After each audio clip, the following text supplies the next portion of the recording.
I think that today's topic is immensely important, and I'm going to share a little bit more about that in a moment after I do the land acknowledgement, and which is, what we do after the beginning of every meeting, or at the beginning.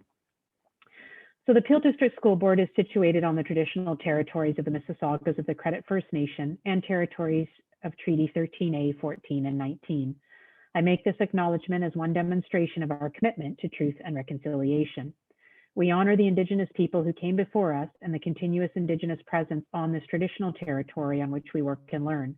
I also want to acknowledge that there are many staff, students, educators, and administrators who are Indigenous and not from this territory, but who form part of our Peel Board community.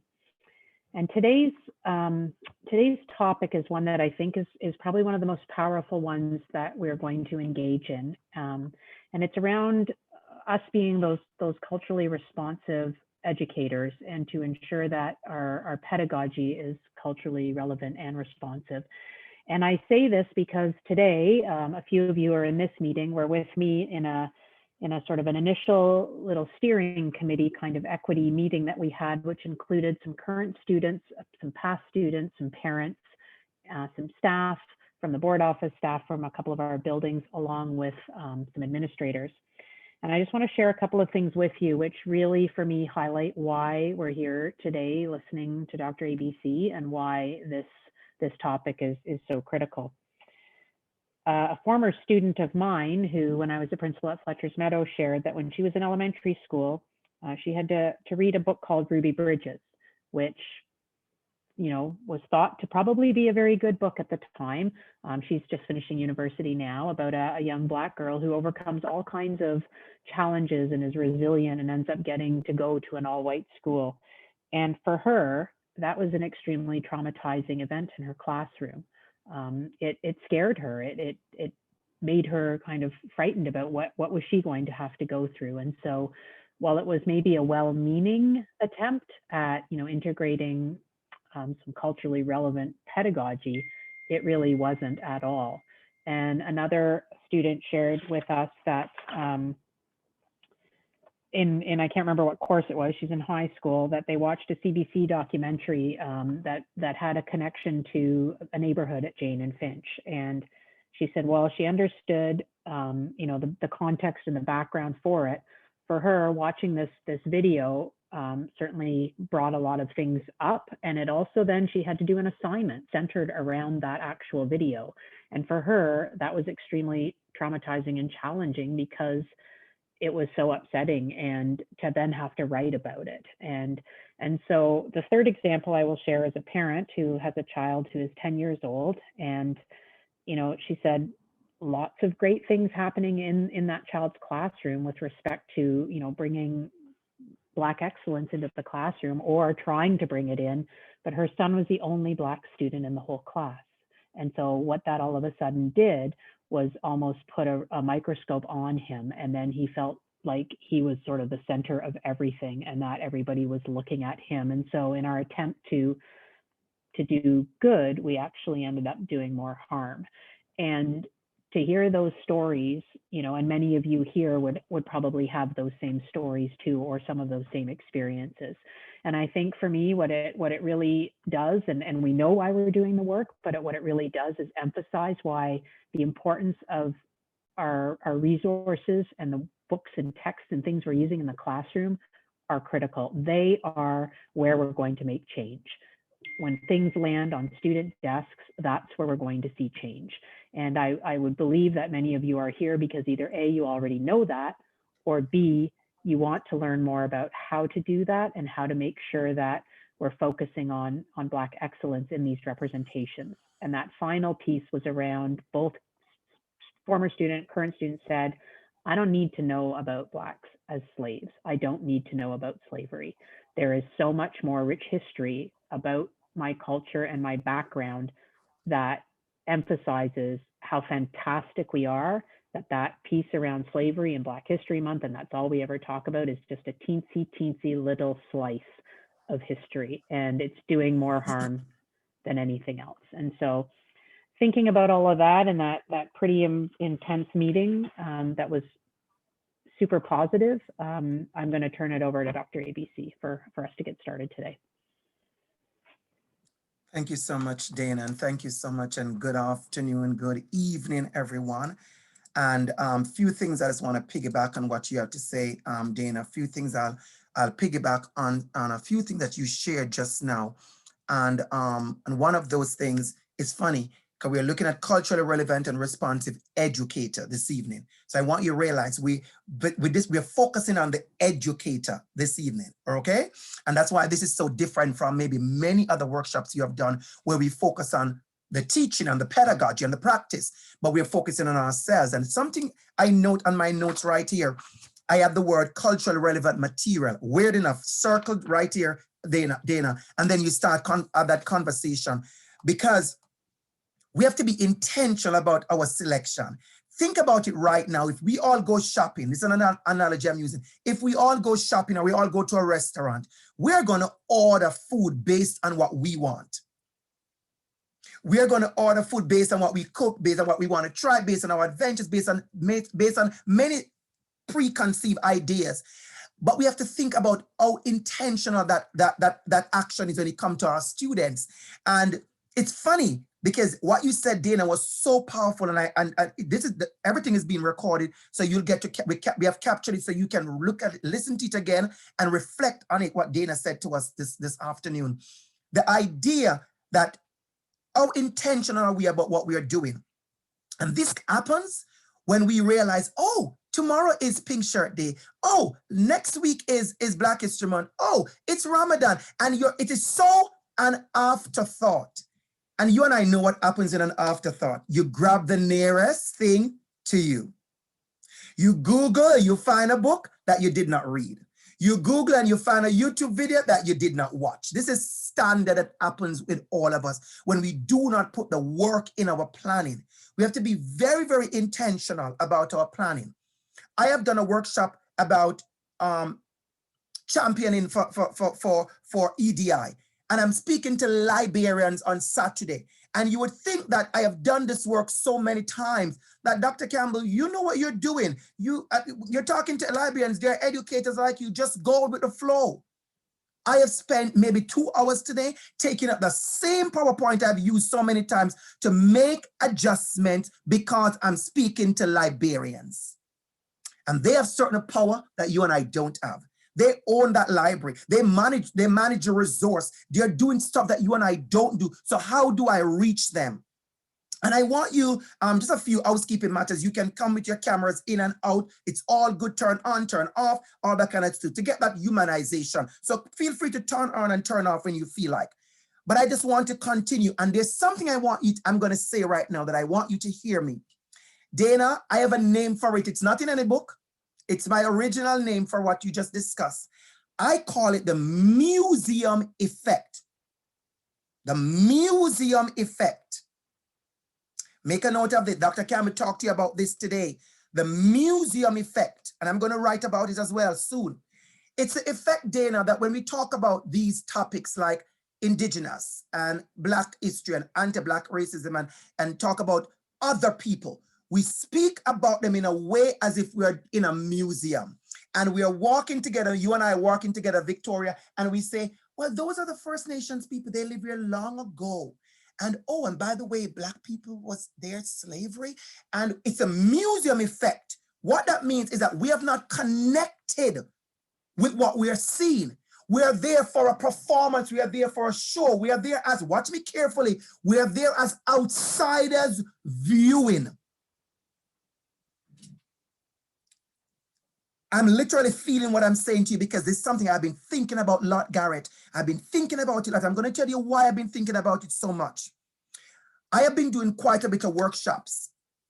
And when I do anti-Black racism in a space where the people are predominantly white, I keep on reminding them that if we gather and talk about Black people, about Indigenous people, about LGBTQ people, about the immigrants, about the Muslims, about these people, and we do not have an intentional connection, what we are doing is further othering those people, watch me carefully, And we have not come to an authentic place. So what I keep on saying to you, make connections. You're going to hear me repeat the word relationships this evening many times. Make connections. So what are you saying, Dr. Campbell? We shouldn't talk about this? Oh, yes, we should.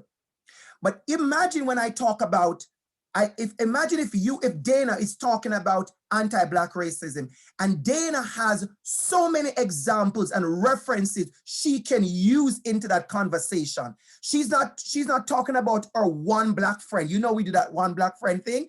She's not doing that. She's talking about authentic relationships. She said, oh my God, Dr. Cameron and I, we are friends for the last 15 years. I have been to Jamaica with him. I must give you an example. So she has a relationship. She can tell us about stories when she and I had this experience, or she and another teacher, or she and Mr. Garrett did this, or she and another racialized teacher did this. And so it's an authentic relationship. And when you're doing that, I have seen this before. It's funny we're having this conversation. I have seen before where we go to a workshop and we're talking about anti-Black racism, and the one, notice my choice of word, the one or the two Black people in the room now have the burden of you looking around at them every time somebody says something. And that is why for me, you can check my workshops. I would never say to a Black person, what do you think? Because guess what? I need to know what Natasha thinks, and Patricia, and Christy, and Vanita, and Andrea. We are here learning. I want to know what all of us think. I allow the Black person in the room, or the racialized, or the LGBTQ, or the indigenous person to say, let me say something, and I give them space and I give them voice. So when you keep doing that, teachers are still doing that in high school. High school students are complaining that the high school teacher finally came up with something about Black History Month, and then she turned to the two Black boys in the class and said, well, talk to us about you. So we are going to get into this afternoon, talking about our mindset. I've been planning and preparing this workshop. You'd be surprised. You'd be like, Dr. Campbell, you do this all the time. Why are you so excited? Because what we're doing is not focusing on the book.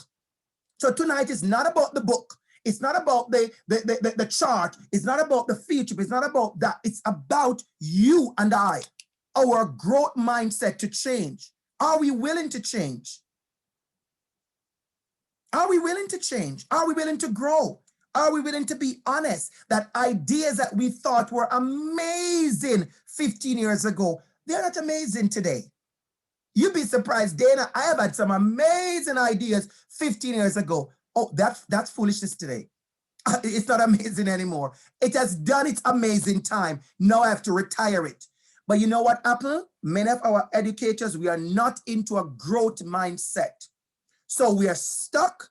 We know so much, and we don't need to know anything else. So we have to be intentional, and I'm encouraging all of us to be intentional as we talk about this growth mindset. So culturally relevant and responsive. There's a little background I want to give us a little quick background. This is not new. When I was in Teachers College, we talk about culturally relevant material. You heard about culturally responsive education from like Kazan and Legart. You know, Jordan 1981 talks about culturally appropriate pedagogy, culturally congruent pedagogy, culturally relevant pedagogy by Leighton Billings. Many of you know that. Or lately by Geneva Gay, culturally responsive teaching. All of those terminologies, they are not about a piece of paper. They're about us as educators. How prepared are we for the change? How prepared are we for the growth? And so I'm going to give you a few examples of where the tension begins. So I use this quite a bit. Some of you maybe have seen it before, that we're looking on the board and the teacher has come prepared, Patricia. She's not unprepared. The teacher is prepared. Teacher know there's a beautiful chart, there's snowballs, you know, dress up in their winter clothing, but the student is clearly seeing coconuts. My first question to you this evening is, how many things you learn in Teachers College way back then that you have to adjust?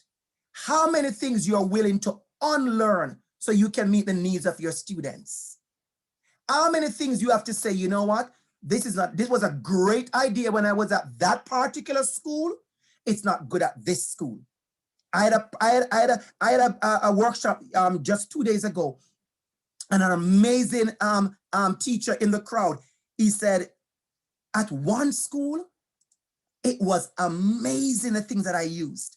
I moved to another school and the population, the demographic changed. And I realized what was useful over that school was not relevant at this school. Are we doing that? Or when we are leaving, we pack up our boxes with our amazing stuff, and it's fine. But is everything I'm amazing at this particular school? Let me give you perfect examples of what I mean. When I just started teaching, I wasn't using rubrics. Now I use rubrics for everything. I remember my students in 1995 sitting in rows with their backs straight. That was one of the rules. Now we're not doing that.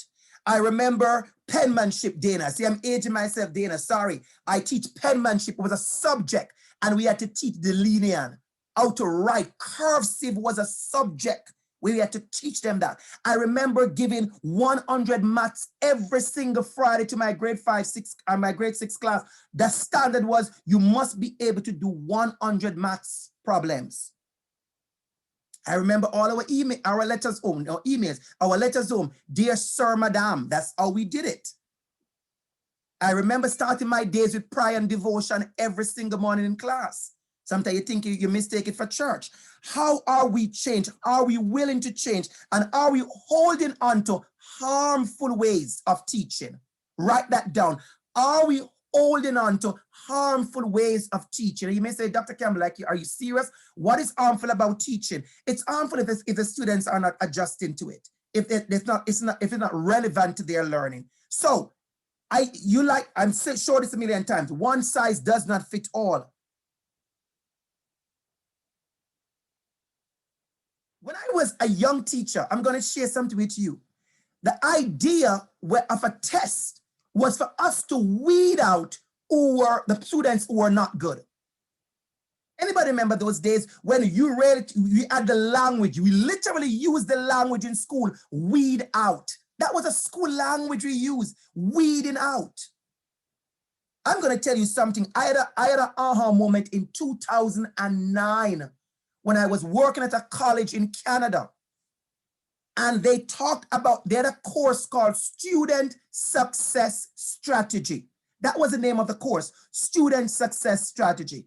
And the entire course was about how do we work to make sure the students were successful. Never see us before. And that course was something else.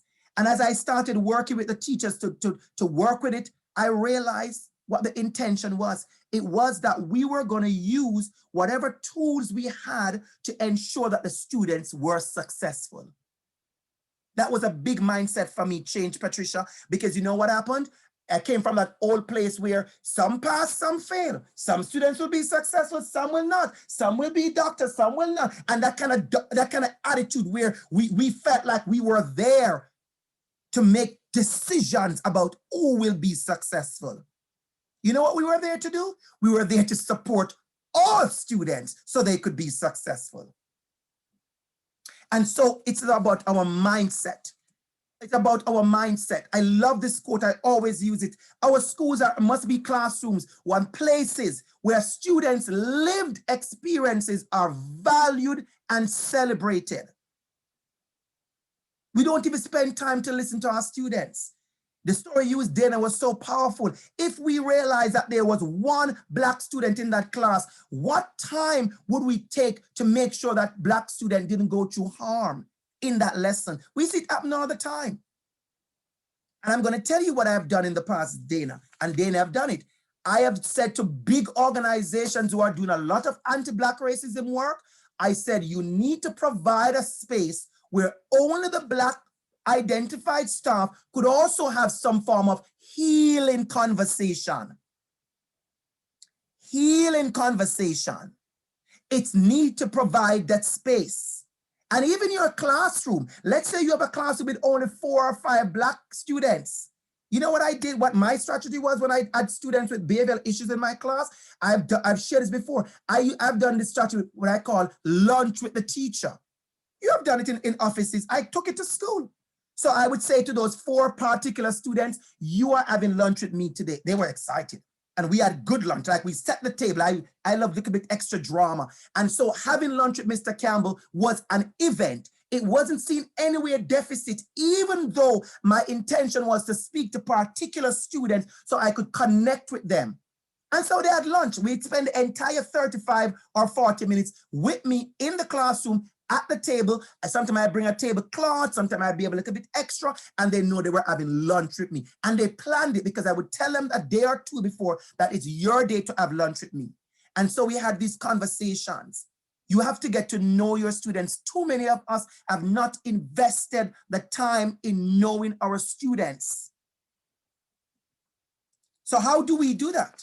Students' lived experience are valued. They see themselves in the curriculum. I'm sure you know there are teachers right now who are still struggling with that. Like, well, I don't, it actually makes me literally laugh, Natasha, when I hear somebody says, well, I don't write the curriculum. Oh, we know you don't, but you teach it. You are the curriculum manager. Give yourself that title and see how you feel. You are the curriculum manager. I could tell you right now, I could teach the same topic that many of us are teaching and do an entire different way, but my students will still walk away with the same knowledge. Think about how you're teaching. I remember the days when we did story problem, math, we call them worded problems. I came to Canada, we call them story problems. Think about the names you use in them. We always using Bob and Bill and Peter and John. I couldn't tell when last I used a story problem with a child with one of those names in all my story problems have my students' name. It's Natasha, it's Sheila, it's Maria, it's that's my story problem. And I make a note because the students are funny. They want to see their name in a problem. So I kind of be very intentional about whose name. So sometimes to trick them and they don't even realize I'm doing it, Natasha. And for me not to forget, I just go down the register because you have to be careful. And then even in that story problem, we have to be mindful of what we're doing. I don't know if you remember that there was an article in BC about the teacher giving the homework and she's doing the slave auction homework. Like, where you come from giving a homework with prices of slaves? Like, where you come from with that idea? So that's why we're so focused this afternoon talking about your own mindset as an educator. And what we're going to do, we're going to go from this, looking at issues of equality, equity, and reality. We're thinking about this. So what we're going to do before we go into we're going to do a breakout session just to talk to each other. We'll pause the video. We're recording because we want everybody to get a copy of it and to review it. So what we'll do is we'll pause the recording for the breakout room. We never take the recording in the breakout rooms. And we are going to talk about our intention when we move from equity, equality, and reality. Look at this kind of dynamics. And how do we get from this kind of dynamics to this kind of dynamics? And I want you to see what we have added to the list at the fourth part, the liberation. So our intention is not to focus too much on what is equity, what is equality, what is the reality, and we are going back and forth and we're trying to do gymnastics through some of these terminologies. Sometimes you see educators, we try to play this gymnastic through a terminology and we forget the action. So we want to look at liberation. How do we get to that place of liberation? And what we're going to do with that, we want to do our first breakout room. And what we're going to do, we're going to talk about the mindset characteristics. What do you consider? You know, not me. What are not the text? We're not doing the text. We're doing each other now. What do we consider as the mindset that culturally relevant and responsive educators need to have? What is that mindset that we need to have as culturally relevant and responsive educator? When we call ourselves that person, what kind of mindset we need to have? And so we're going to do that. We're going to do that. So what I'm going to do, the first thing I'm going to do, I'm going to give you a, give me a minute. I'm going to give you a space where we're going to record some of these ideas because we want us to really have that interaction. And we're going to give you a space. Let me find it. Okay, awesome. And I want you to take a few minutes as we have a discussion in your room, in your groups. Click on this for me. Click on this this link and see if just to make sure the Jamboard comes up. Double click on the link, everybody. Is the Jamboard up? Natasha, can you see it? Do we see the Jamboard? It's there? Double click on it. Good. Double click on it, Sheila. Awesome. So we're going to pause our video and we're going to go into the breakout room. All right. Let me put a pause in. So welcome back, everyone, from your group. I don't want to say anything first. I want to hear from you first, because I've been watching that, the Jamboard, and I am just like, wow. And I encourage, I see the heads shaking, and I encourage every one of you to take a picture of that Jamboard. Don't leave here without a picture of that. That's some discussion you could have, even with your students, about what teachers think about their mindset and among your staff. All right. So anybody, let's use a raise an icon. If you can, use a raise an icon so I could see who you are. And let's get some conversation going. What stood out to you? What on that Jamboard stood out to you? What impacted you most? What aha moment? Let's get one or two persons to share. Who want to go first? We definitely, a community here, there's 82 of us in the room. Let us go. Who want to go first? You can use your raise an icon because I can't see everyone. So use a raise an icon or give me a good wave so I can maybe see you. Or turn your mic on and just start, because I'm not going to be able to see everybody. We have a good full house this afternoon, which is great.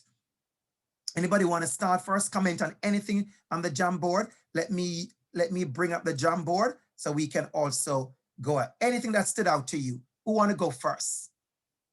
Just turn your mic on and go, please, because I'm not able to see who is talking. I can start. Thank you, Ed. Thank you. No problem, Dr. Campbell. So our group was talking about the importance of getting to know our students, really understanding their backgrounds, understanding what they like, what they prefer, even the type of music that they enjoy, the foods, and connecting with them in that level. We're also talking about, as you mentioned, the importance of or willing to unlearn. So the things that we're used to doing at one point and being able to realize we got to stop and we got to redo this, and the welcoming and caring piece to make them that feel safe and make that really positive contribution in terms of welcoming them and showing that we care about them. Yep. Thank you for that. Who want to go next? Turning your mic. Go ahead. Thank you. So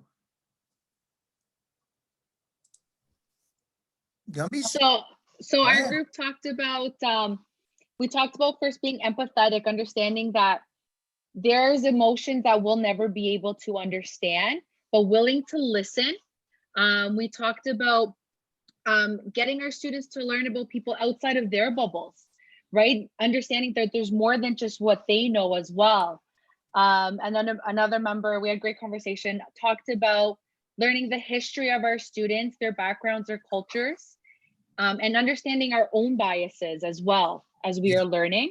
Thank you. And also doing like a yearly audit. So as new teachers, one of the Alana who spoke, a newer teacher, I myself am a newer teacher as well, and learning that as we grow every year in this profession, so will the content, so will the material. So we got to grow together. We can't just teach what we knew back then. We got to continue growing every year. Thank you so much. You know something, I see a hand. I'm going to take that hand before I come in. Go ahead, Faith. Go ahead, Faith. Thank you. Hi, that just really spoke to me, that there will be emotions that you will not understand. I feel that sometimes when people are talking about racial issues, there are certain things that trigger in me from when I was in elementary school, junior high school, university.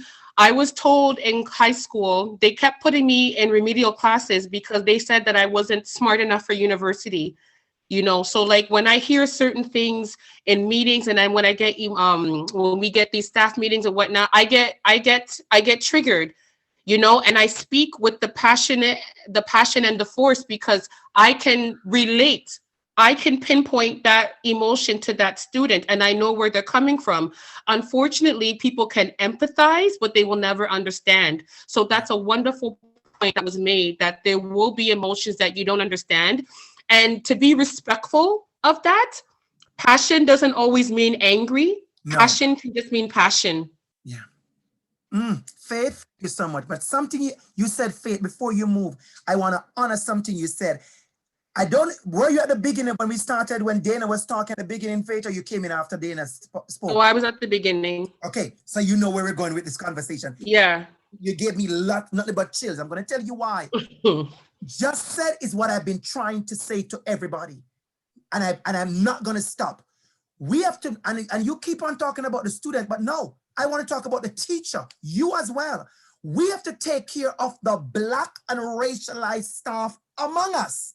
If there's a principal in the room, I want you to understand we cannot build culturally relevant, responsive schools without recognizing and taking care of our staff as well. Our LGBTQ staff or racialized staff, whatever we are doing, we have to include our staff. And sometimes we allow the staff to bring this kind of weight as if you are the heavy lifter of every single thing. No, you are human. And so when you said that just now, it go back to what I said before. We're having all this anti-Black racism. I'm going to share something very, very personal. We are recording, it's fine.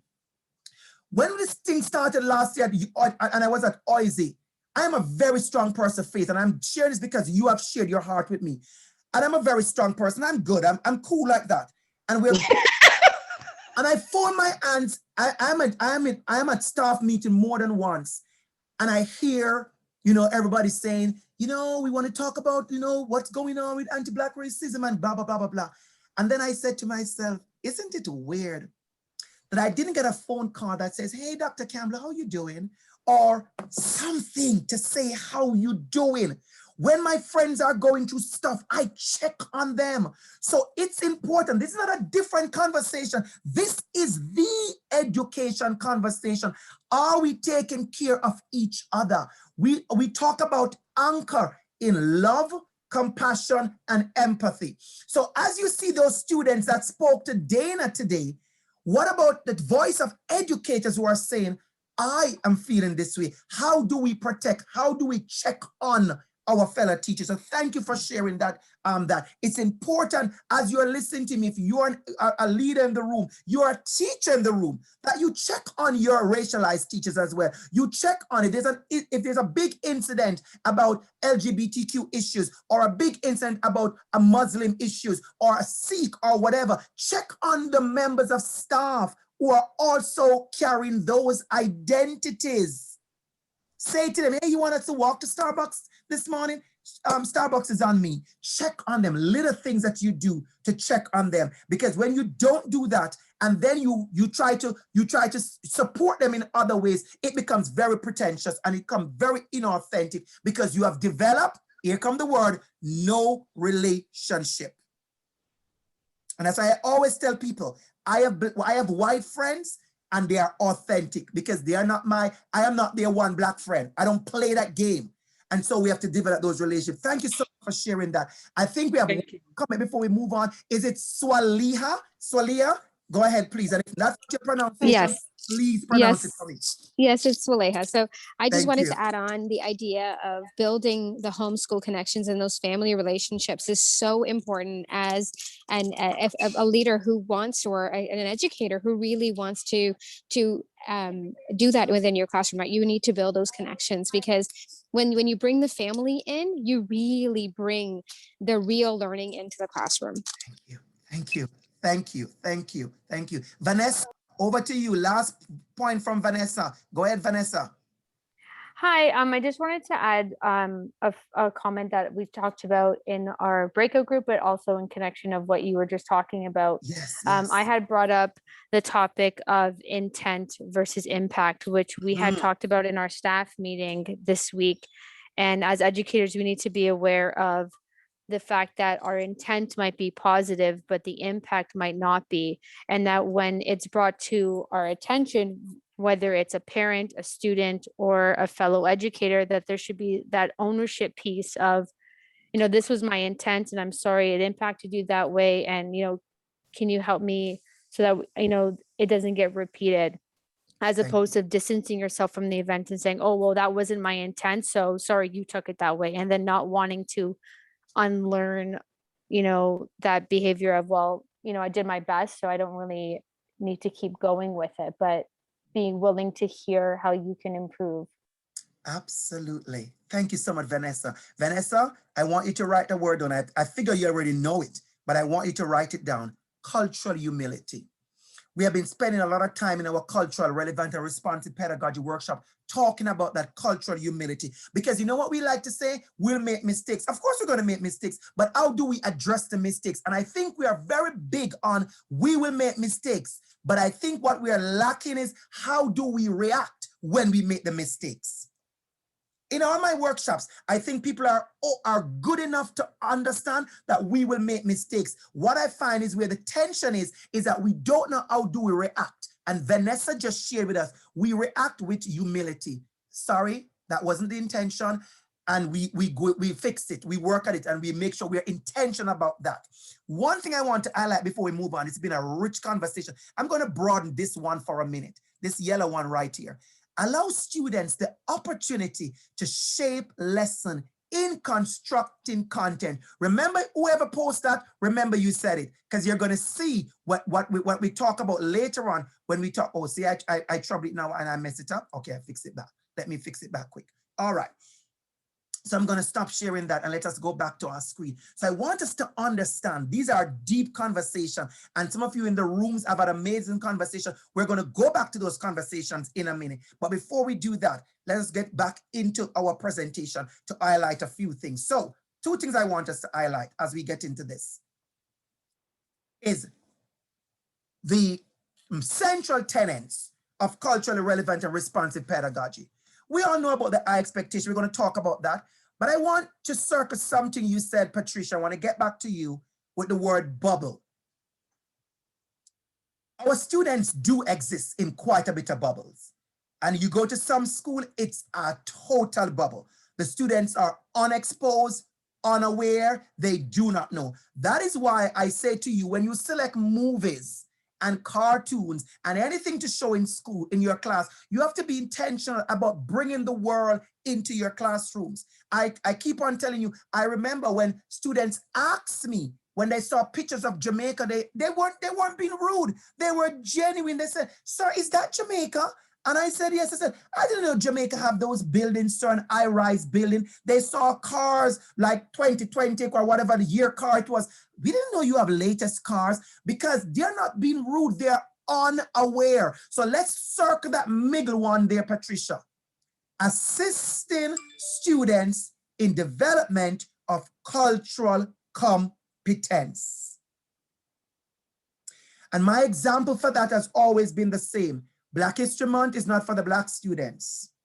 It's for all the students. Talking about Ramadan is not for the 5 students who are Muslim in your class. It's to educate all of us what's happening with each one of us. Remember that. It's to educate all of us about what's happening to each of us. And that is why you allow them to share their stories and share their culture and talk to grandma and have grandpa coming in. Sometimes as teachers, we carry so much work and we do not realize when we connect to our community, we can carry less. Imagine you reading a story about Ramadan versus a parent who says, I will come in and read the story and tell you a story about growing up and what I used to do. Imagine the richness of that. Imagine how rich the classroom is supposed to be. And as you said, Vanessa, I'm seeing the chat. Remember, you're allowed to post and comment in the chat. Thank you, Vanessa. Black history is Canadian history. It's not just a month. Absolutely. We have to have these contexts. So I want us to understand these are the 3 central tenets of culturally relevant responsive pedagogy. Now let's get into something, because we want to have a really exciting thing I want to do. So watch me carefully. Considerations as you are going about. So if you say to me, Dr. Campbell, I want to make sure my classroom is culturally relevant and responsive. I want to make sure I am that teacher. I want to make sure I grow. I want to make sure I'm mindful. I want to make sure I'm doing the work. Every single thing on this list was on your list a minute ago. So here we start the list. We start the list by thinking about, let's get through it quickly, a quick summary. What ways in our school are our students not experiencing school the same way? So what are those inequities in our school? Then we move on to say, how do we act to make sure our students are liberated? There are many ways to do that. One such way is culturally relevant and responsive pedagogy. Let me repeat that. We want to talk about the inequities in school. We want to talk about the realities, the discrimination, all the different things. And then we want to move on to understand that we want to liberate our students from these inequities. Are we following? We want to recognize that culturally relevant and responsive pedagogy is just one of those ways. So there are many ways, but we want to focus on one way of liberating our students, and it's through our culturally relevant and responsive pedagogy. Culturally relevant and responsive pedagogy comes from a family of conversations about culturally relevant and responsive teaching, culturally responsive material, culturally congruent, culturally sustaining, all those words you know. But the three main central tenets are holding high expectations, assisting all of our students and ourselves to grow in cultural competence, and to guide our students to develop critical consciousness. Now, how do we do that? How is that referred? How is that evidence? That's what I'm going to use. How is that evidence in our school? Few things we're going to look at, and then we're going to get into the real nitty-gritty focus on us as educators. Tonight is not about which material you're going to use. This evening is not about which book we're going to use for Orange T-shirt day, which book we're using for Pink shirt day. We're focusing on a bunch of stuff, but we want to talk about teacher mindset more than anything else. So let's go. First one is our classroom instruction.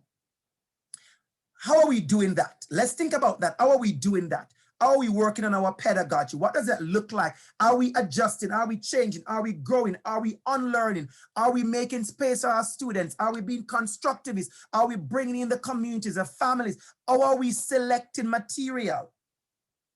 Then what is the school culture and climate? You go to some school, I've used the example before, Patricia. I have gone to a school where children had to move from that school because of LGBTQ issues, and they were one child was transitioning and they had to move. Another school, the child was celebrated and seen as just another student. So what is the school culture and climate? And as leaders, I always say this, as a principal, a vice principal, one of your biggest job is to make sure you cultivate and sustain, that's a two word I like, cultivate and sustain that real inclusive culture and climate.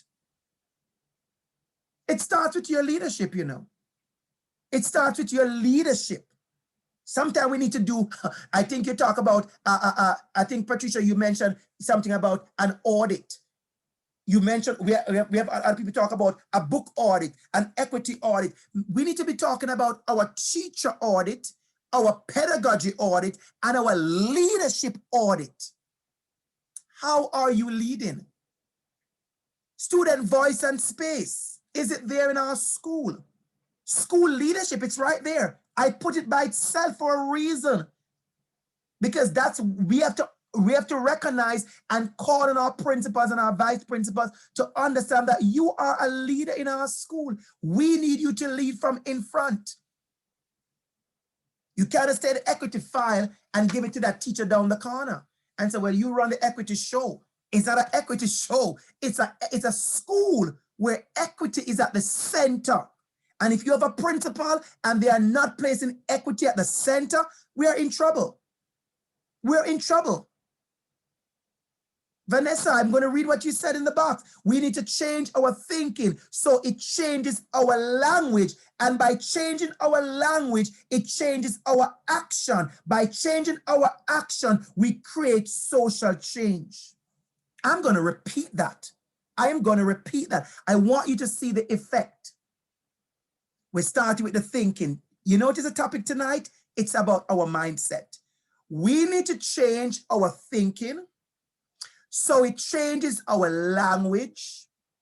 Oh my God, these students are always so at risk. Oh my God, these students are from that community. Those students, these boys, those kids, those parents, that type of neighborhood. We need to change our thinking so it changes our language.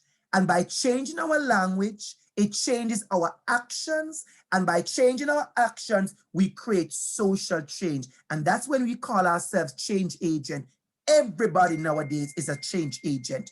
Are you a true change agent? What way? Community connections. You talk about that a lot. Community connections. Go back and look at the jam board.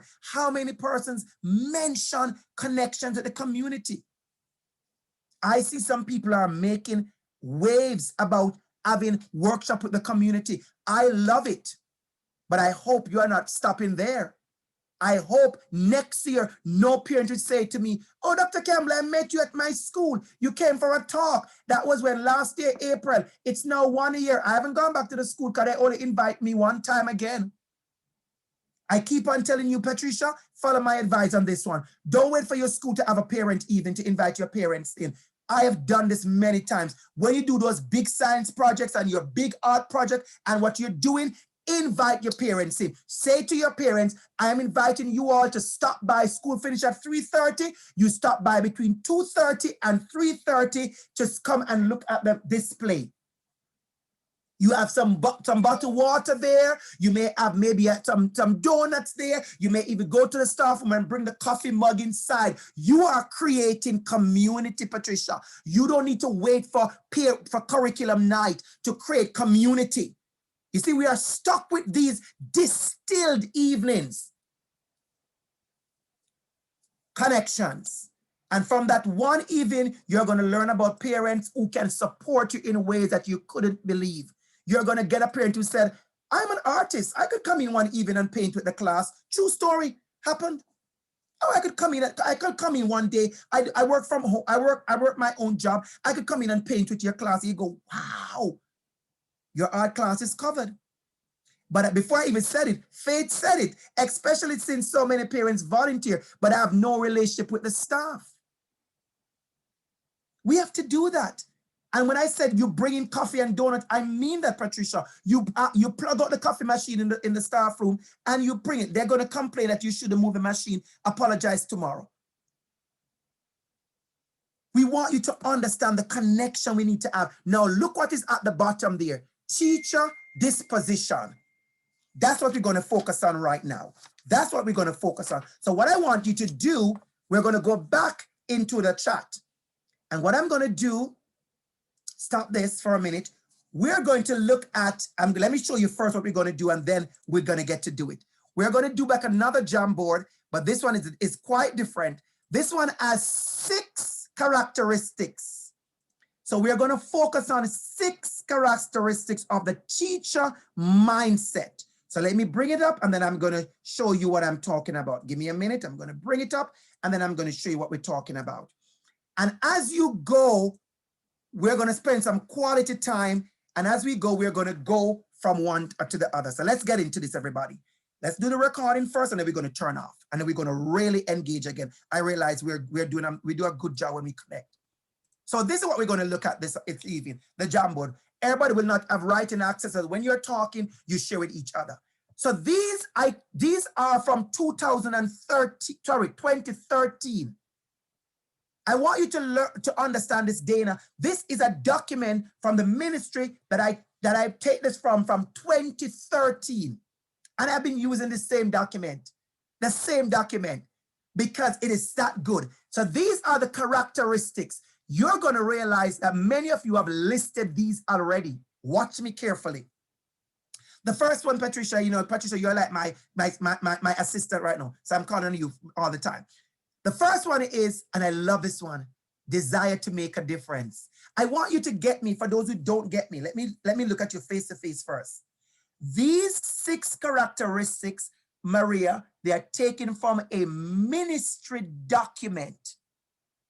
When I finish, I can share the document with you on. This is not something that somebody just get up out of their bed and just say, oh, these are cute. These are in documents. These are in articles. Characteristics of a culturally responsive teacher. Let's get into the 6 of them. And then we're going to peer into each of them individually. Let's get into them. Let's go. So the first one we have is a desire to make a difference. The next one, and when I said it, you all know where the sticky notes are. They are right here. These are where the sticky notes are, right? And you're writing them. All right, good. Look at the next one. High expectations. But I'm gonna make sure you remember, we had an amazing conversation with Dana leadership FOS team when we talk about high expectations are one thing. How do we support high expectations? And I can tell you there are Black students who are saying my teacher is still holding higher expectation of me and I feel pressured. We have to understand what that means. Are we supporting those high expectations? Don't want to get into the lecture part yet. Sociocultural consciousness. Take a note of that one. What does that look like? Constructivist approach. It's right there. That's what I highlighted it about the students' stake in the work. Deep knowledge. Look at that one. Who would believe it, Patricia, that 2013 in a ministry document that was listed? Who would have believed that? Deep knowledge of your students. There were tons of workshops about that. I'm going to send the document to you all in a minute. There are tons of workshops about that. It was in the capacity building series, 2013. Deep knowledge of your students. These are not new to any of us. We just don't follow these things. And the last one is the culture responsive teaching practices.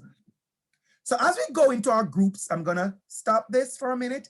As we go into another set of breakout rooms, what I want you to do is as you go, we want you to take, so I'm gonna give you 12 minutes, 2 minutes each, 2 minutes each to go through each of those. And from every single group, just put one. So whatever group you're in, just choose one.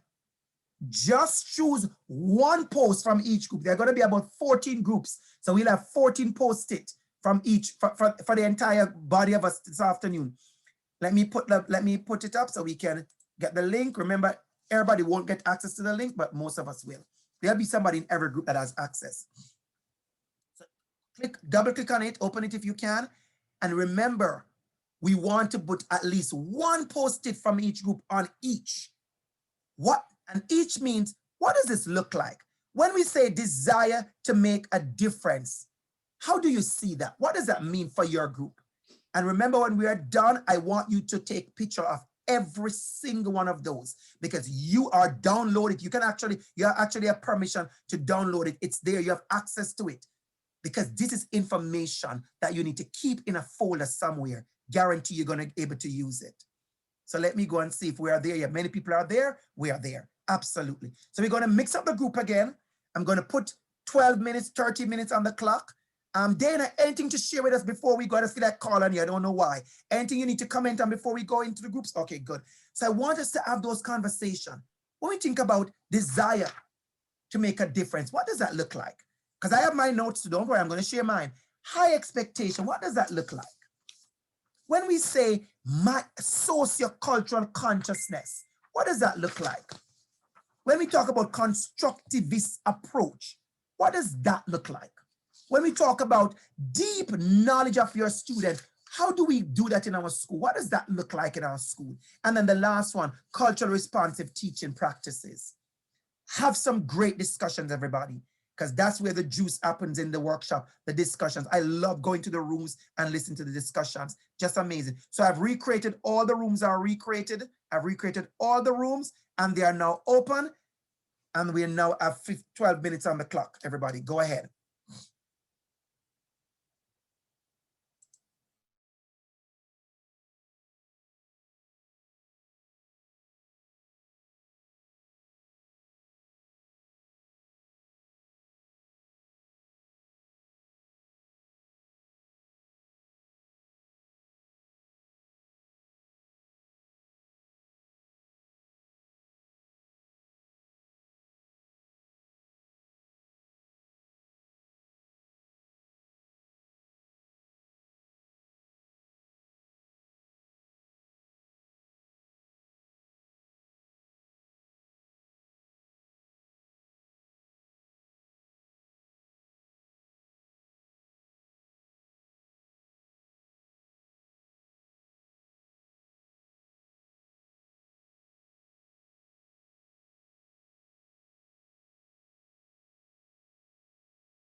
Please remember to join your breakout rooms if you can. Please remember to join the breakout rooms if you can.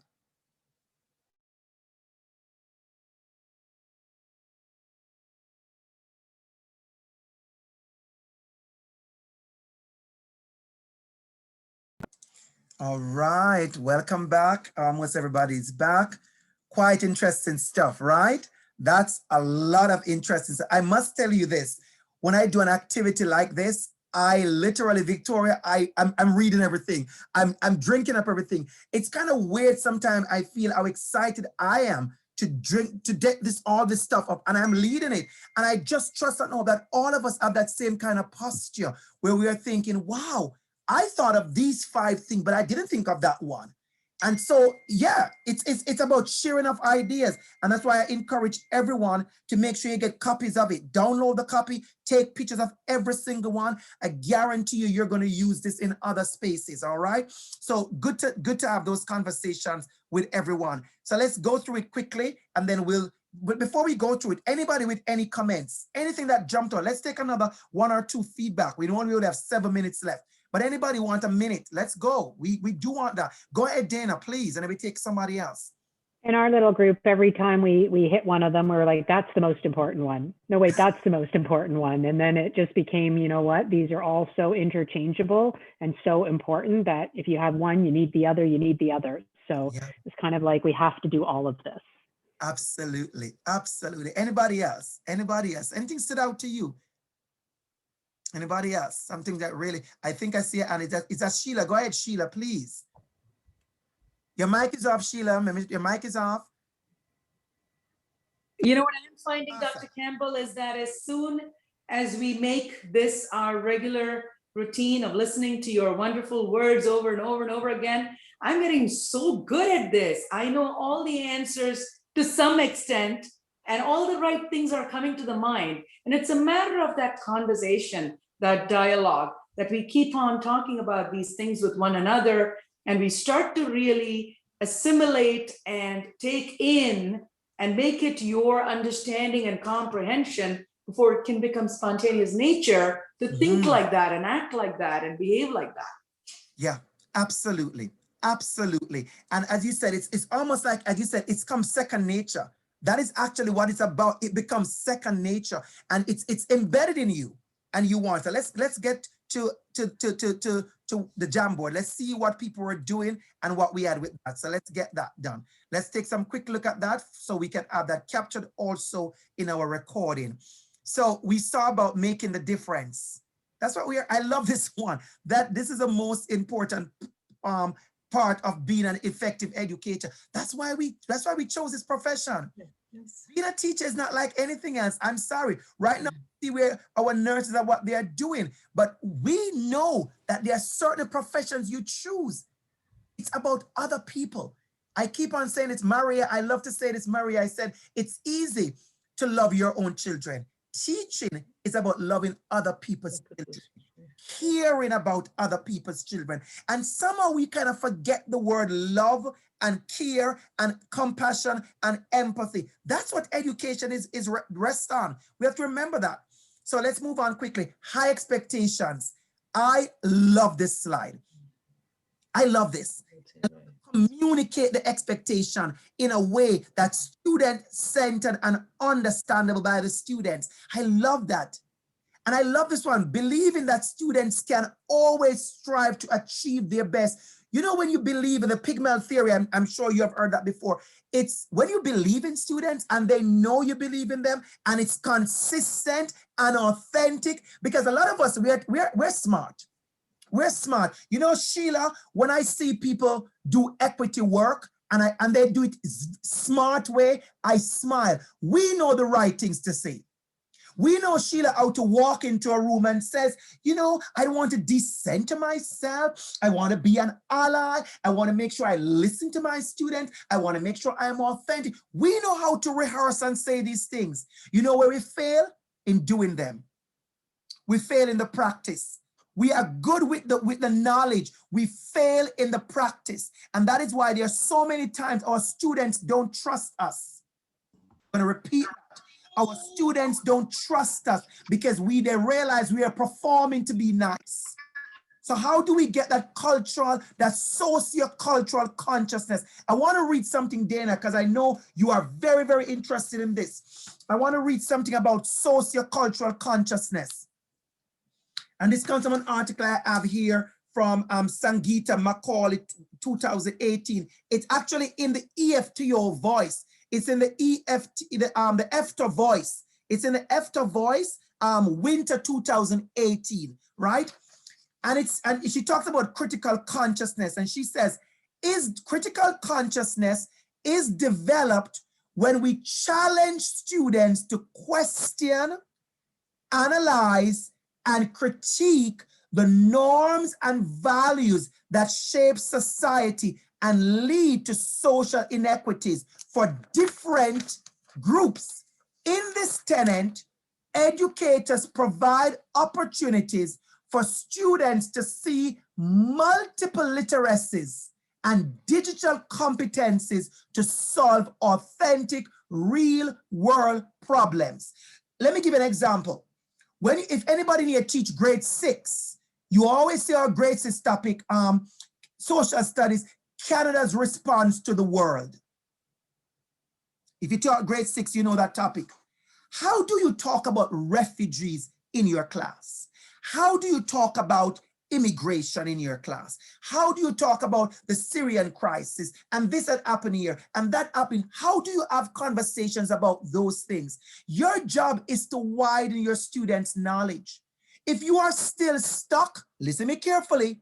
If you are still stuck at your pedagogy where you get a map of the world and they color the map where they're from and they color where their friend is from and then they're writing their names and then they are done. What, like I don't even have the word for that, Sheila. What is that we're doing? I don't even have the word, Sheila, for that. I want to say foolishness, but I don't want to say foolishness. I don't even have the word for that. What is that about? How are we trained? How are we teaching our kids to be culturally competent and have that critical lens when you have dealt with topics so important in such a mediocre way? So what I'm actually talking about, Dana, is challenging our pedagogy. Are we still stuck on coloring? Color the map where you're from, color where Maria is from, color where Dana is from, and that's the lesson? I remember years ago when I had that lesson, I taught a grade 5-6 split, Maria, and we had the Syrian refugee crisis. I see the comments in the chat box. Thank you so much. I love to honor you sharing. When we had the Syrian refugee crisis, and I had one of my students going home. I've told the story before, and she went home and she cried. And her mother came to school to talk to me about what I was teaching because she said, you know, her child was tell us about, she learned about the Syrian refugee, and she cried. And she said to me, you know, not a good parent, not anything bad. She said, could I excuse her child from the class, you know, if I'm going to talk about it again, because she was really upset by it. And I pulled the mother aside and I said to her, your daughter gets an A+. I said, very privileged school, by the way, very privileged kids. This is 2-car, 3-car garage, upstairs, downstairs, go on vacation. They disappear from school and go to whatever place they go to when they disappear, Grateful Lodge. They disappear and go to Grateful Lodge. This is the kind of school I'm talking, privileged kids. And I said to her, your child's response is what I desire all children to respond to. When we discuss refugee and we discuss what's happening and why these people became refugees, that they were not born refugees. There were situations happen, social unrest. First of all, my students saw refugees in a different way. From these people are hungry and they know nothing and they come to Canada and we save them. They were surprised when I told them about many of these people, they had big homes and lands and jobs, and then something happened and a war and they became a refugee. So now they see them with value. And she's sad because these people are losing stuff. And then I said to her, we're going to continue this. Do you want to go outside? And she said, no, Mr. Campbell. She said, no. She understood its empathy. And then you know what I'd follow up with the lesson?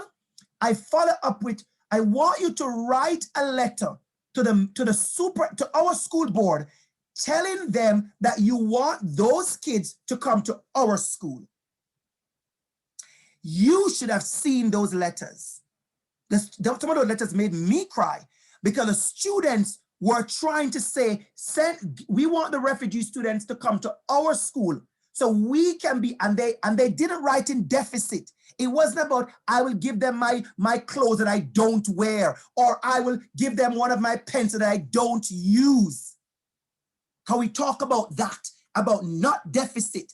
And they shared, they said, they asked the refugee students, imaginary, do you do ballet like me? I would like to invite you to my dance class so you could show me your dance that you did in Syria. So they saw them as bringing also assets to the school.